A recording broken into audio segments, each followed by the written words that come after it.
মুক্তিযুদ্ধ আমাদের অহংকার, বীর মুক্তিযোদ্ধারা আমাদের প্রেরণা, গৌরবের ধন। আমরা পথ চলি মহান মুক্তিযুদ্ধকে বুকে ধারণ করে।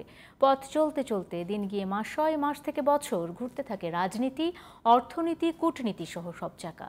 যুগ যুগ ধরে রাজনীতির সংজ্ঞায় যে জনগণই সকল ক্ষমতার উৎস, আদতে সেই জনগণ কতটুকু ভাগ পায় রাজনৈতিক চর্চায়?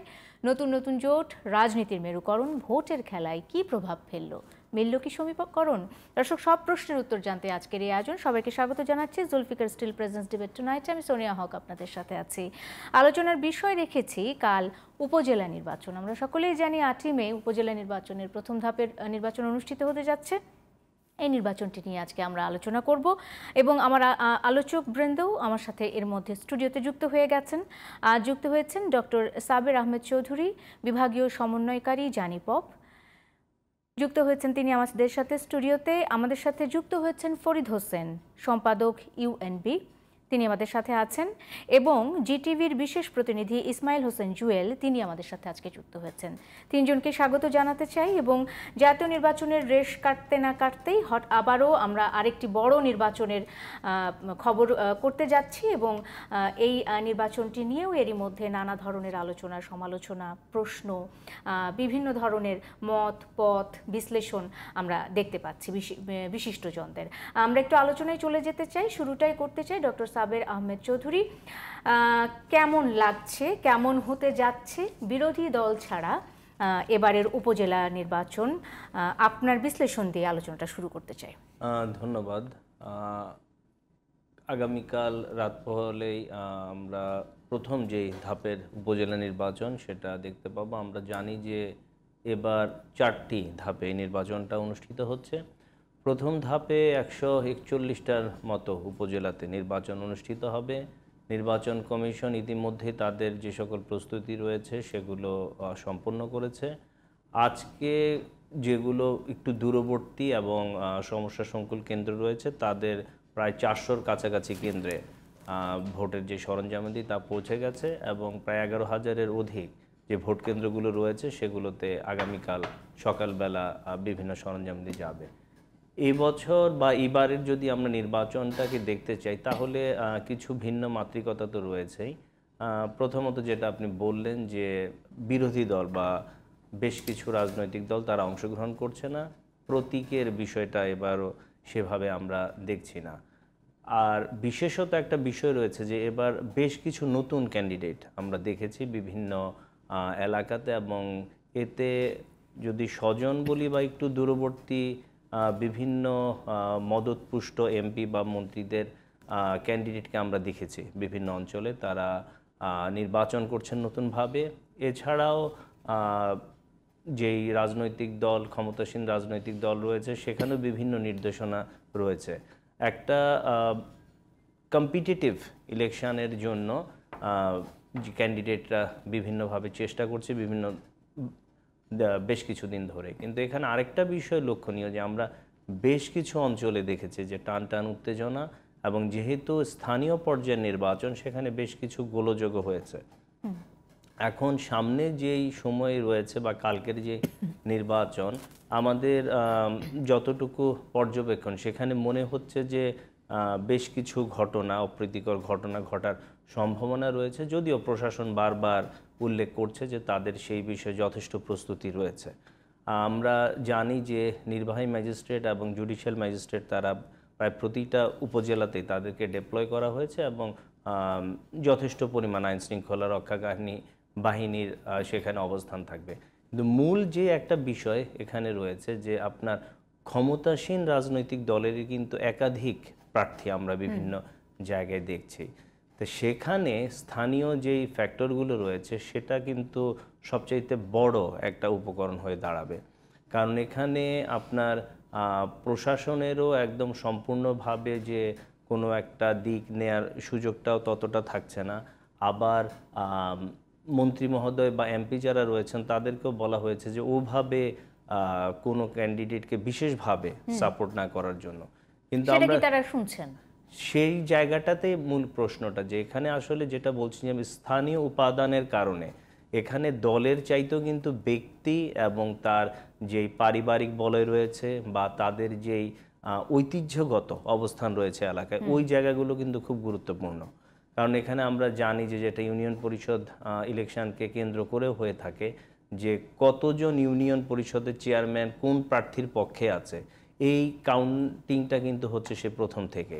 এবং আমরা বেশ কিছু জায়গায় এমনও দেখেছি যে তারা হয়তো তাদের যে সাপোর্ট সেটা একটা পর্যায়ে এসে চেঞ্জও করছে। এবং যেখানে ধরেন ছাত্রলীগ যুবলীগ থেকে শুরু করে যদি ক্ষমতাসীন দলের কথাই বলি, তাদের যে অঙ্গ সংগঠনগুলো আছে, যে কে কার পক্ষে কাজ করবে, এই সুরাহা হতে কিন্তু বেশ কিছু সময় গিয়েছে এবং টান টান উত্তেজনা বিরাজ করছে। কারণ আমরা জানি বা আমরা যেটা বলছি যে বেশ কিছু নতুন ক্যান্ডিডেট রয়েছে। তো এখন তারা দীর্ঘদিন হয়তো একটা গ্রুপের সাথে তারা চলাচল করত, এখন দেখা যাচ্ছে যে নতুন করে অনেক প্রার্থী এলাকাতে আপনার তারা অবস্থান নিয়েছে বা তারা অংশগ্রহণ করছে। তো সেই জায়গাগুলো থেকে এটা মূলত নির্ভর করবে যে আগামীকাল প্রশাসনের অবস্থান এবং সেখানে লোকাল যে রাজনীতির জায়গাটা রয়েছে। আমরা জানি যে যতই আমরা বলে থাকি না কেন, পেশি শক্তি একটা বড় ভূমিকা সবসময় রেখে আসছে, এবারও সেটা রাখবে। মানে এটা কি আশঙ্কা করা যায়, যতই নির্বাচন কমিশন বলুক না কেন যে নির্বাচনকে প্রভাব মুক্ত রাখা হবে এবং যারা ক্ষমতাবান আছে তারা প্রভাব খাটাতে চেষ্টা করবে না, এটি কি আমরা মানে ধারণা করতে পারি, আশা করতে পারি যে এটা হবে, প্রভাব মুক্ত থাকবে নির্বাচন? হচ্ছে অনেকেই তো ক্ষমতাবান, ক্ষমতার ধরন বা ক্ষমতার যে পরিধি এটা এক একজনের এক এক রকম। হয়তো ধরেন একজন উপজেলা চেয়ারম্যান হিসেবে বেশ কিছু জায়গায় আমরা দেখছি যে একজন দীর্ঘদিন ধরে সে উপজেলা চেয়ারম্যান হয়ে এসছে, কিন্তু নতুন করে হয়তো এমপি সাহেবের সাপোর্ট নিয়ে কেউ একজন দাঁড়িয়ে গেছে, পছন্দের প্রার্থী। অথবা বেশ কিছু জায়গায় দেখেছি যে কোনো মন্ত্রী মহোদয়ের হয়তো একদম নিকটবর্তী স্বজন না হলেও তার পরিবারের কেউ দাঁড়িয়ে গেছে। তো সেই জায়গায় কিন্তু বিষয়গুলো খুব দুরূহ যে কে কোন দিকে অবস্থান নিবে। তা কর্মীদের আমরা অনেক ক্ষেত্রেই দেখেছি যে দীর্ঘ সময় তারা অপেক্ষা করছে যে কার পাল্লা ভারী, সেই অনুযায়ী তারা যোগদান করবে। শুধু কর্মী নয়, দলীয় নেতা কর্মী নয়, প্রশাসনও হয়তো বা সে সময় এক ধরনের তো সেই মাঝামাঝি অবস্থানে ঝুলতে থাকে, কার পাল্লা ভারী সেটি দেখার জন্য। আমি ফিরবো নিশ্চয়ই ডক্টর সাবের আহমেদ চৌধুরী আপনার কাছে, নির্বাচন নিয়ে পর্যবেক্ষণ আপনার কি সেটি নিশ্চয়ই আপনি জানাবেন। আমি চলে আসতে চাই ইসমাইল হোসেন জুয়েলের কাছে, কারণ আমি জানি আপনি সারাদিনই এই নির্বাচনটি নিয়ে, যেহেতু আগামীকাল নির্বাচন কমিশনের সাথে যুক্ত ছিলেন, আপনি খবরাখবরগুলো জানার চেষ্টা করেছেন। ইসমাইল হোসেন জুয়েল, নির্বাচন কমিশনের প্রস্তুতিটা আসলে কেমন? কারণ 139টি উপজেলা নির্বাচন হতে যাচ্ছে এবং সেক্ষেত্রে কি ধরনের প্রস্তুতি নির্বাচন কমিশন নিল এবং এই নির্বাচনের সুষ্ঠুতা কিংবা শৃঙ্খলার উপরে কিন্তু নির্বাচনের আমরা একটা সাধারণ জনগণ যারা তারা সার্টিফিকেট দিয়ে থাকি। আপনি কেমন প্রস্তুতি দেখছেন নির্বাচন কমিশনের? আচ্ছা, এটা আপনি একটু উল্লেখ করেছেন 139টি, সাবের আহমেদ বলছিলেন 141টি। আজকেও সরিষাবাড়ি উপজেলা যেটি জামালপুরে, সেটি আদালতের নির্দেশে কমিশন স্থগিত করেছে। সুতরাং 152 শুরু হয়েছিল তফসিলে, সেখান থেকে কমতে কমতে 5টির সবকটি পদে বিনা প্রতিদ্বন্দ্বী নির্বাচিত হয়েছেন। আর এই সরিষাবাড়ি সহ 8টি, মোট এই 13টি আসলে নির্বাচন হচ্ছে না। 5টি এর মধ্যে সবাই নির্বাচিত হয়ে গেছেন আর 8টি স্থগিত। তো এই 139টিতে আসলে নির্বাচন কমিশনার, প্রধান নির্বাচন কমিশনার যিনি আছেন কাজী হাবিবুল আউয়াল, তিনিও আজকে একটি নিয়মমাফিক ব্রিফিং করেছেন নির্বাচন কমিশনের সামগ্রিক প্রস্তুতি নিয়ে। তো সেখানে আসলে আহামরি খুব একটা নতুনত্ব কিছু নেই। একটি উপজেলা নির্বাচন, এত বড় ক্যানভাসে নির্বাচন, সেটির জন্য কমিশনের যে ধরনের প্রস্তুতি থাকা দরকার সেটি তিনি বলেছেন। তবে উল্লেখযোগ্য যে বিষয়টি, যেমন কোন কেন্দ্রে কতজন আইন শৃঙ্খলা রক্ষাকারী বাহিনী থাকবেন কিংবা এক্সিকিউটিভ ম্যাজিস্ট্রেট কারা কতজন দায়িত্ব পালন করবেন, সেটি আসলে অনেক ক্ষেত্রেই বাংলাদেশের নির্বাচনের ক্ষেত্রে কাগজে কলমের ব্যাপার। কারণ দায়িত্ব কিভাবে পালন করা হবে সেটি নির্ভর করছে আসলে মাঠের পরিবেশের উপর, এবং সেটির উপরেই কিন্তু প্রধান নির্বাচন কমিশনার বারবার জোর দিয়েছেন। তিনি বলেছেন যে নির্বাচন কমিশনাররা, বিশেষ করে 4 কমিশনার আছেন, তারা এই উপজেলা নির্বাচনকে ঘিরে মাঠ প্রশাসনের সঙ্গে ধারাবাহিকভাবে বৈঠক করেছেন, এক এক জেলায় গিয়েছেন, সেখানে কথা বলেছেন, তাদের সঙ্গে প্রার্থীদের সঙ্গে কথা বলেছেন। প্রধান নির্বাচন কমিশনার বলেছেন যে কমিশনের মূল লক্ষ্য ছিল যে স্টেক হোল্ডার যারা আছেন তাদের সবার সঙ্গে কথা বলে কি করে এক ধরনের পরিবেশটি নিয়ন্ত্রণে রাখা যায় সেটি। সেই সঙ্গে মাঠ প্রশাসনের কাছেও এক ধরনের বার্তা পৌঁছে দেয়া যে কমিশন আসলে এক ধরনের সুষ্ঠু নির্বাচন চাই। আমি একটু পেছনে যেতে চাই যে এই মাঠ প্রশাসনের সঙ্গে যখন নির্বাচন ভবনে ঢাকায় মতবিনিময় হয়েছিল, তখন প্রধান নির্বাচন কমিশনের একটা কথা খুব প্রণিধানযোগ্য বলা যায়। তিনি বলেছিলেন যে উপজেলা নির্বাচন যদি ব্যর্থ হয়, অর্থাৎ তাদের দৃষ্টি থেকে যেটি যদি আসলে ভোটাররা তাদের ভোটাধিকার ঠিক মতো প্রয়োগ না করতে পারে, তাহলে তার ভাষায় যে আমরা আমাদের জাতীয় নির্বাচনে গণতন্ত্রের যে অগ্রযাত্রা সুসংহত করেছি সেটি আসলে ব্যর্থ হবে। আমি কোট করেছি প্রধান নির্বাচন কমিশন। সুতরাং এটা বোঝা যায় যে কমিশন আসলে এটিকে ঠিক কতটা গুরুত্ব সহকারে নিচ্ছেন, কারণ জাতীয় নির্বাচনের পরই এত বড় নির্বাচন, প্রায় কাছাকাছি ধরনের এবং ভোটারও একই রকম। সুতরাং তাদের প্রস্তুতি ভালো। এখন আজকে প্রধান নির্বাচন কমিশন যেটি উল্লেখ করেছেন যে প্রার্থী এবং তাদের সমর্থকরা যারা যদি আসলে শৃঙ্খলার মধ্যে থাকে সেক্ষেত্রে আসলে নির্বাচনটি ভালো হবে বলে তারা বিশ্বাস করেন। কিন্তু যদি তিনি আরো একটি মন্তব্য করেছেন যে দলীয় শৃঙ্খলা না মানলে সেখানে আসলে নির্বাচন কমিশনের কোনো দায় নাই।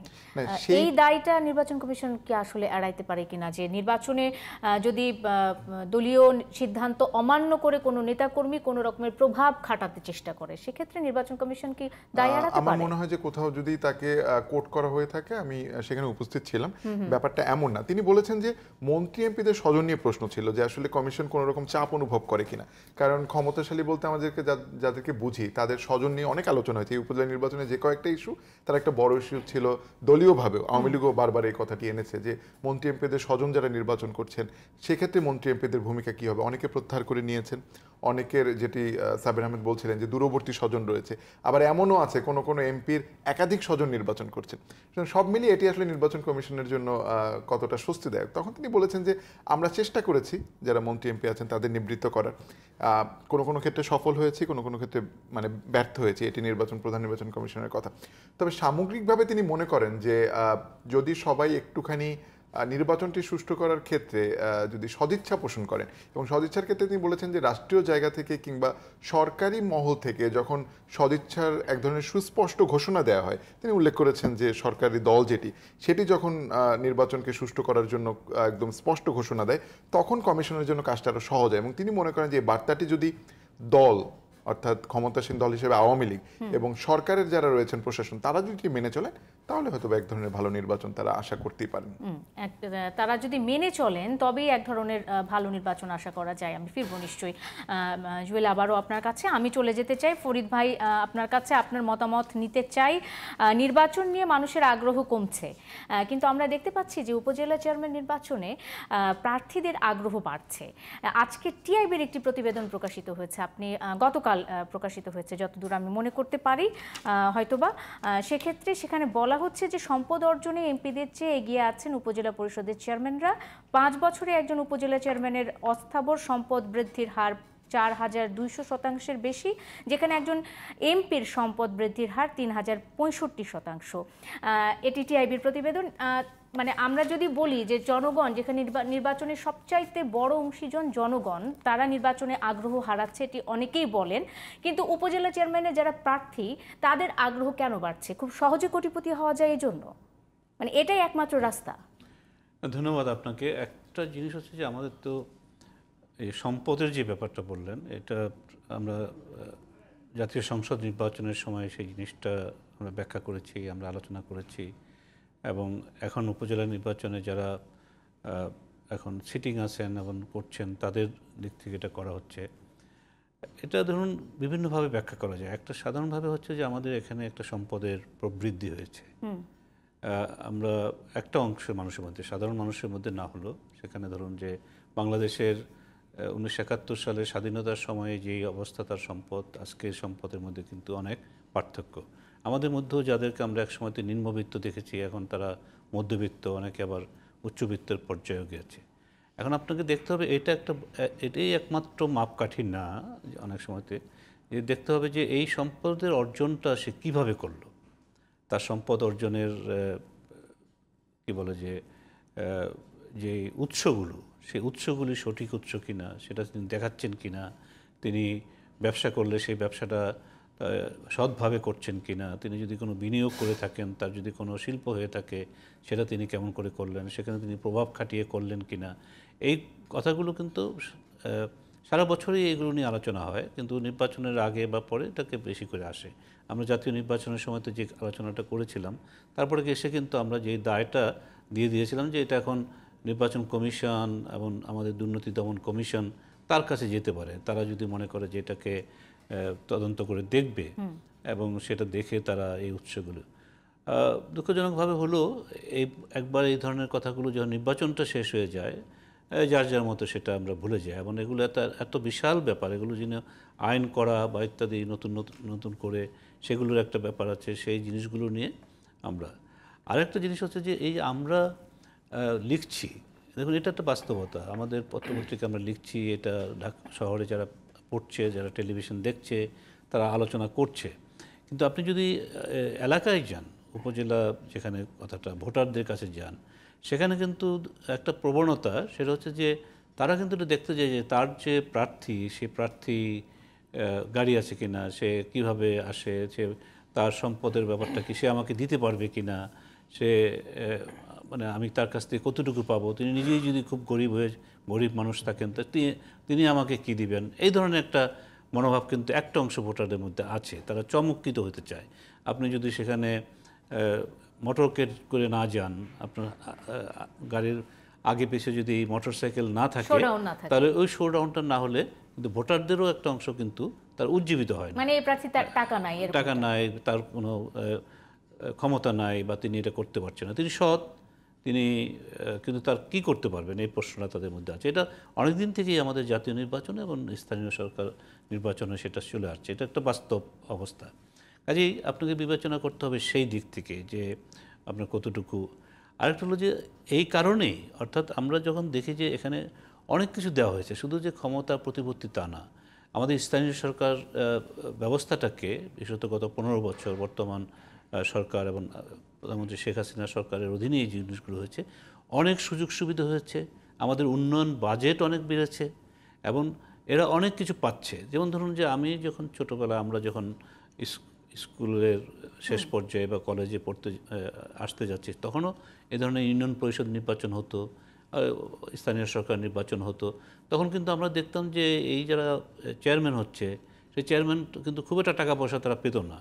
একটা কাঁচা রাস্তাকে তাকে দীর্ঘদিন বললে পরেও কিন্তু সেটাকে সে মানে ওইটাকে পাকা করা, সুন্দর করা করতে।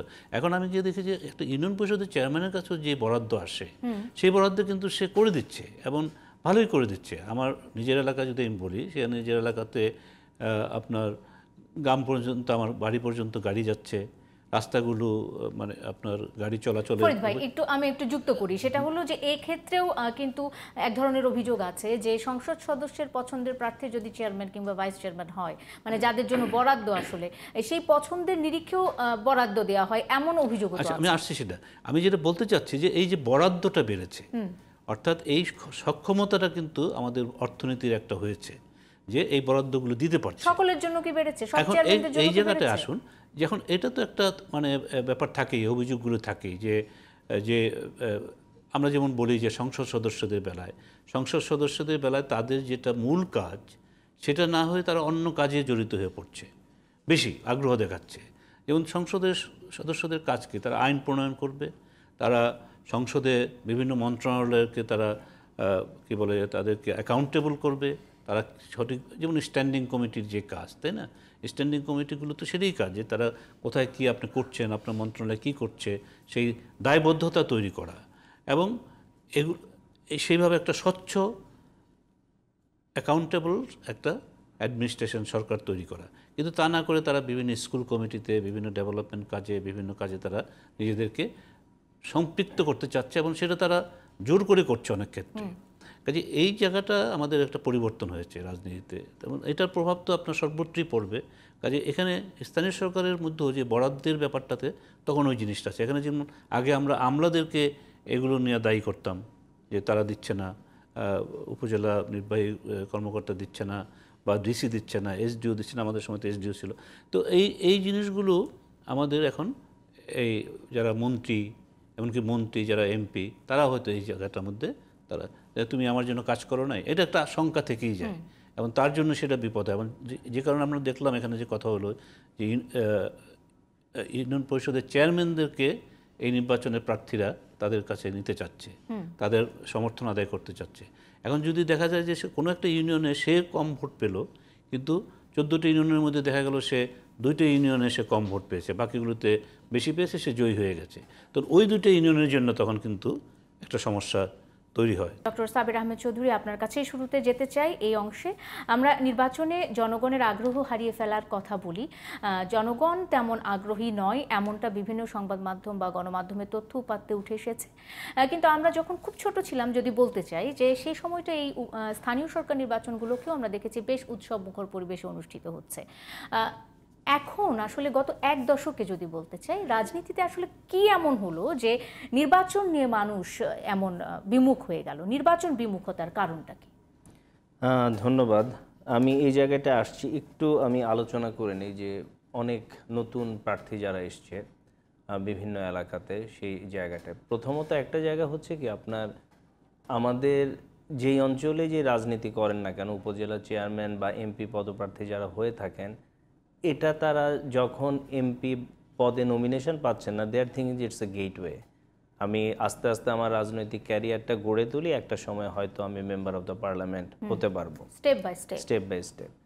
দ্বিতীয় জিনিস হচ্ছে, অনেকগুলো অঞ্চলে আপনি এবার খেয়াল করলে দেখবেন যেটা খুব সিগনিফিক্যান্ট, যে এমপি থ্রেড ফিল করছে যে লোকটা অলরেডি 2বার বা 3বার উপজেলা চেয়ারম্যান হয়ে গেছে, যে আগামীতে সে যদি এমপির মনোনয়ন চায় তাহলে আমার একটা বড় প্রতিদ্বন্দ্বী সে হয়ে যাবে। এই জন্য অনেকগুলো এলাকাতে আমরা দেখেছি যে নতুন মুখের আবির্ভাব হয়েছে, এবং যেটা পরোক্ষভাবে এমপি মহোদয় সাপোর্ট দিচ্ছেন বা উনি বলে বেড়াচ্ছেন যে উনি নিউট্রাল।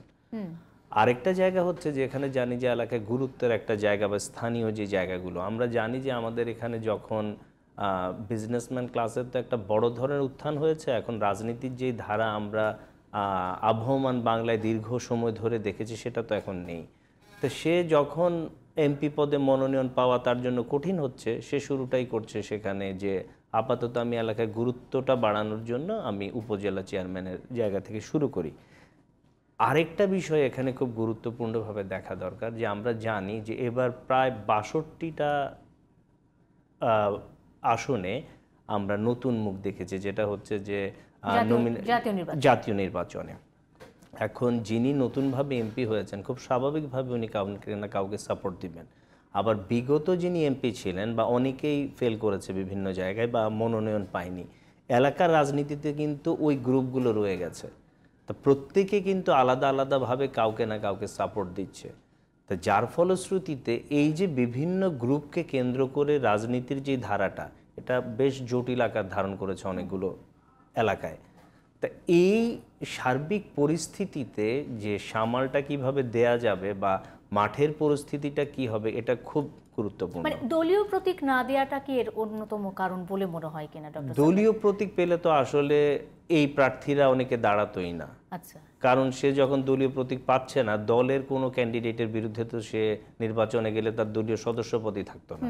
ফলে এখানে ওই জায়গাগুলো কিন্তু মানে এই গ্রুপিংটা যে সৃষ্টি হলো, এই গ্রুপিংটা কিন্তু বিষয় হচ্ছে, যেহেতু অনেকগুলো দল নির্বাচন করছে না, তা আপনি তো তখন নিশ্চিত হয়ে যাচ্ছে ক্যান্ডিডেট। তো সেই ক্ষেত্রে আপনার ভোটার যে টার্ন আউট, যেটা নিয়ে আমরা খুব সন্ত্রস্ত থাকতে হচ্ছে শাসক দলকে সেই জাতীয় নির্বাচন থেকে, এটা হয়ে গেছে তাদের কাছে এখন সবচেয়ে গুরুত্বপূর্ণ জায়গা। তো এই নির্বাচনের প্রতীক বরাদ্দের ক্ষেত্রে কিন্তু এই কারণেই এই বিষয়টা চলে আসছে। কিন্তু আলটিমেটলি এটার এফেক্টটা যেটা আসছে, এটা কিভাবে সামাল দেয়া হবে সামনে, এটাই খুব চিন্তার বিষয়। যে যতগুলো গ্রুপ তৈরি হচ্ছে এবং এই যে অন্তর্দ্বন্দ্ব, ধরেন একজন গতবার নির্বাচিত হয়েছে, এবার আরেকজন, প্রত্যেকের আলাদা আলাদা গ্রুপ আছে। অনেকগুলো এলাকাকে উপজেলা চেয়ারম্যানের আলাদা গ্রুপ আছে, আবার কেউ উপজেলা এখন নতুন করে কন্টেস্ট করছে, তার গ্রুপ আছে। এই যে এতগুলো গ্রুপিং এলাকায় একটা দলের মধ্যে, এটাকে কি করে আপনি ইন দ্য লং রান সামাল দিবেন বা ট্যাকেল করবেন, এটা খুব বড় বিষয়। দলের পক্ষ থেকে তো একটা কথা ডক্টর সাহেবের প্রায় বলা হয় যে নির্বাচন হয়ে যায়, ঘরের ছেলেরা ঘরে ফিরে আসে। আসলেও কি আসে? স্থানীয় জায়গায় কি এটা কোনোভাবে সম্ভব? এই যে আপনার বিরোধটা আপনি করছেন, বা এই যে আপনি এখানে অর্থ ব্যয় করছেন, আপনি গ্রুপিং করছেন, বিভিন্ন মিটিং মিছিলে বিভিন্ন ধরনের কথা বলছেন, সেই মানে দীর্ঘ ইতিহাস তুলে আনছেন, বা আমরা জানি কিভাবে একজন আরেকজনকে আক্রমণ করে, মৌখিকভাবে হোক আর অন্যান্য ভাবে তো আছে। এই জায়গাগুলো কিন্তু এত দ্রুত এই মানে রিজলভ হওয়ার জায়গা না। ওকে, আমি যদি এই কথাটার রেশ ধরেই আপনাকে ওই প্রশ্নটা আবার করতে চাই, যে এই যে বিরোধী পক্ষ থাকছে না, কোনো শক্তিশালী প্রতিপক্ষ থাকছে না, নিজের দলের মধ্যে অনেকগুলো গ্রুপ করে, অনেকেই বলেন যে এক ধরনের সিন্ডিকেট করে নির্বাচন হচ্ছে, এই কারণে কি আসলে জনগণ, সাধারণ জনগণ, তারা নির্বাচন থেকে মুখ ফিরিয়ে নিচ্ছে কিনা? এখন জাতীয় নির্বাচনের তো একটা জায়গা অবশ্যই রয়েছে যে অনেকগুলো রাজনৈতিক দল মাঠে নেই, যেটার জন্য ইলেকশন কমিশনের জন্য কম্পারেটিভলি অনেক সহজ হয়ে গেছে নির্বাচন যেটা হচ্ছে সেটা করা। এখানে খুব স্বাভাবিকভাবেই তাদের তো একটা বড় সাপোর্ট বেস আছে, কিন্তু তারপরেও হচ্ছে কি স্থানীয় পর্যায়ে কিন্তু সবাই মুখ ফিরিয়ে নিচ্ছে না বা নেওয়া সম্ভব না, কারণ সে হয়তো অন্য দল করে কিন্তু তার পরিবারেরই কেউ না কেউ নির্বাচন করছে বা নির্বাচনের সাথে যুক্ত হয়ে যাচ্ছে। আবার আমাদের এখানে একটা বড় ধরনের গ্রুপ আছে, তারা আসলে কোনো দলের না, তারা যেখানে অর্থ পাওয়া যাচ্ছে, কারণ এরা কাজ করছে মানে জাস্ট লাইক শ্রমিকের মতো, ডে লেবার যেরকম ডেইলি পেমেন্ট পাচ্ছে সে ওখানে সাপোর্ট দিচ্ছে। এটা কিন্তু একটা খুব পরিষ্কার চিত্র। যখন সে অর্থ বরাদ্দ পাচ্ছে না তখন আবার তাকে মাঠে পাওয়া যাচ্ছে না। তো এই ধরনের একটা বিরাট জনগোষ্ঠী রয়েছে যাদের নির্দিষ্ট কোনো পেশা নেই, যারা এই ধরনের কাজগুলোই করে মানে থাকে। তাদের মতামত, তাদের রাজনৈতিক চর্চাটা ভোটের আগের রাতেও পাল্টে যেতে পারে। অবশ্যই পাল্টে, কারণ তারা তো দেখছে বিভিন্ন সময় তাদের এই পার্টিসিপেশনগুলোতে তাদের জীবনযাত্রার পরিবর্তন যতটুকু তারা চায় তা হয় না। তা দেখা যাচ্ছে বিভিন্ন জায়গায় এই ধরনের কথা আসছে যে অর্থ যেই দিক প্রত্যেকেরটা নিবে, আর ভোট তোমার যেখানে দেওয়ার সেখানে তুমি ভোট দিয়ে দিবে। তো এই বিষয়গুলো কিন্তু আপনার এই পর্যবেক্ষণটা ভালো লেগেছে আমার শুনতে খুবই। ডক্টর সাবের আহমেদ চৌধুরী, অসংখ্য ধন্যবাদ। আজকের মতো আপনার সাথে এই আলোচনা এখানে আমাকে শেষ করতে হচ্ছে। আমি একটু ইসমাইল হোসেন জুয়েল আপনার কাছে চলে আসতে চাই। আপনি কিছুক্ষণ আগে যেটা উল্লেখ করলেন জুয়েল, জামালপুরের সরিষাবাড়ি উপজেলা নির্বাচন স্থগিত করা হয়েছে এবং এ নিয়ে 52 থেকে শুরু করে 139 এসে দাঁড়িয়েছে। বিভিন্ন জায়গায় সহিংসতার কথা বলা হচ্ছিল, দলের মধ্যে নানা রকমের গ্রুপিংয়ের কথা বলা হচ্ছিল এবং নিজেদের দলের মধ্যেই নানা রকমের সংঘর্ষের খবরও আমরা পেয়েছি। প্রার্থীকে অপহরণের ঘটনাও ঘটেছে অনেক জায়গাতে।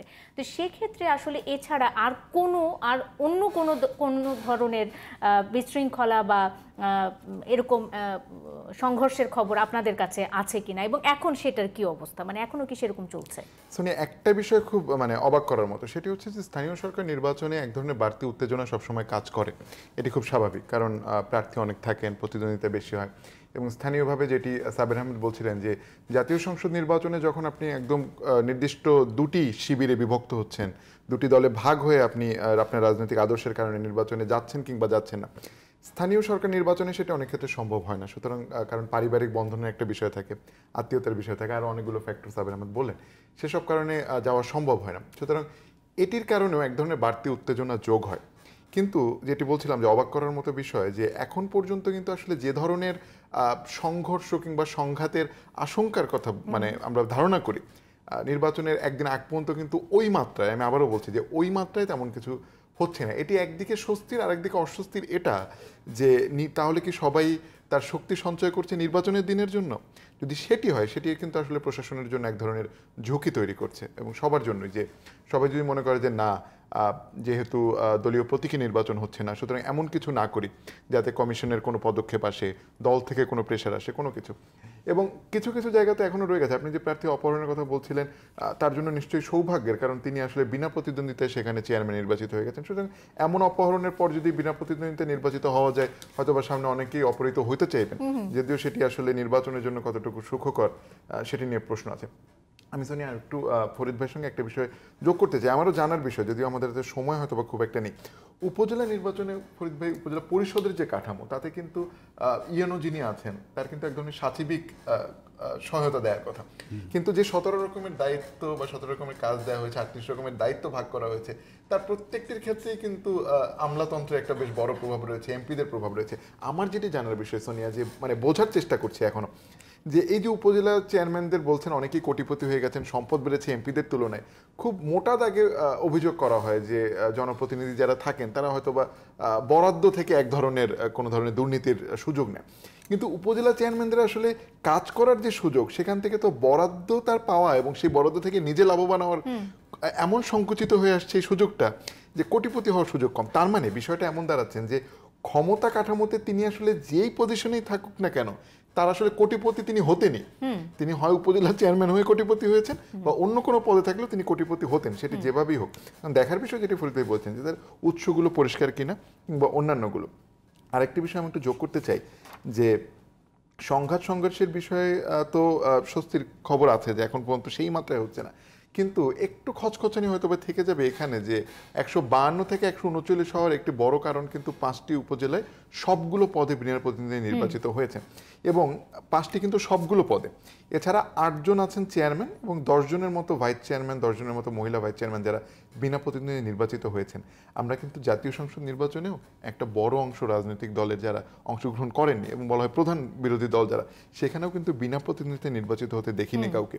কিন্তু স্থানীয় সরকারে যখন যে মাত্রাই হোক না কেন, 5 জন 10 জন 8 জন যাই হোক না কেন, সেটি কিন্তু অ্যালার্মিং আমার দৃষ্টিতে। কারণ স্থানীয় সরকারের যে উৎসব মুখরতা নিয়ে এত প্রশ্ন উঠছে, ভোটার টার্ন আউট নিয়ে, তার মধ্যেও যখন 5টি উপজেলার সবগুলো পদে বিনা প্রতিনিধি নির্বাচিত হয়ে যায় কিংবা অন্যান্য জায়গায় কোথাও চেয়ারম্যান কোথাও ভাইস চেয়ারম্যান, তখন কিন্তু প্রশ্নটি থেকে যায় যে তাহলে কি আসলে ভোটের মাঠে কেউ কেউ এত বেশি ক্ষমতাশালী, অর্থাৎ ক্ষমতা বলয়টা এমন যে সেখানে নির্বাচন করারই প্রয়োজন হলো না। হ্যাঁ, সেই প্রশ্নটা ভবিষ্যতে হয়তো বা আমরা প্রথম ধাপে এটা দেখতে পেলাম, দ্বিতীয় ধাপে আসলে সেই সংখ্যাটি কোথায় দাঁড়ায়। 7ম উপজেলা নির্বাচন যখন হবে, এই পরিস্থিতি যদি চলতে থাকে তাহলে সেখানে গিয়ে বিনা প্রতিনিধি কতজন নির্বাচিত হবেন, এই ধারাটি আসলে আমি মনে করি যে স্থানীয় সরকারের জন্য খুব একটি হুমকি। আপনার বক্তব্য এবং আমি যদি ডক্টর সাবের আহমেদ চৌধুরীর বক্তব্য এক করি, তাহলে যেটা মানে আমি যদি সারমর্ম করতে পারি, সেক্ষেত্রে আসলে দেশের রাজনীতি ক্ষতিগ্রস্ত হচ্ছে। কারণ যখন বিনা ভোটে নির্বাচিত হয় কেউ, বিনা প্রতিদ্বন্দ্বিতায় কেউ নির্বাচিত হয়, কিংবা আমরা দেখি যে কোনো বিরোধী দল সেখানে অংশগ্রহণ করছে না, তখন জনগণের রাজনৈতিক চর্চার সুযোগটা কমে আসে এবং এই রাজনৈতিক চর্চার যখন সুযোগ বা গণতন্ত্রের জায়গাটা যখন সংকুচিত হয়ে আসে, তখন আসলে রাজনীতি ক্ষতিগ্রস্ত হয়। ফরিদ ভাই, আমি যদি ভুল না করি, আপনার কি মনে হয়? না দেখুন, এটা তো ভোট যখন হয় তখন তো হচ্ছে ভোটারদের ব্যাপার, ভোটারদের উপস্থিতি, সেদিন ভোট দিবে, এটাই তো নির্বাচন মূল বিষয়। যে নির্বাচন হওয়া মানে আপনার বিভিন্ন রকমের চয়েস থাকে, সেখান থেকে আপনি আপনার পছন্দের লোককে বেছে নেবেন।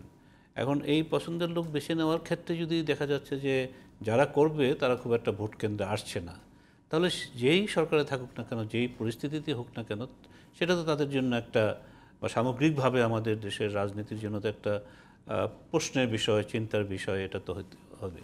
এখন এগুলোর মধ্যে নানান ধরনের জটিলতা তৈরি হয়ে গেছে বাংলাদেশে। যে জাতীয় নির্বাচনে আমরা যেটা দেখেছি, এমন বিএনপি যে মানে যে ধরনের তার একটা দাবির মধ্যে অনড় ছিল এবং সেটা এখনও তারা সেই জিনিসটাতে আছে।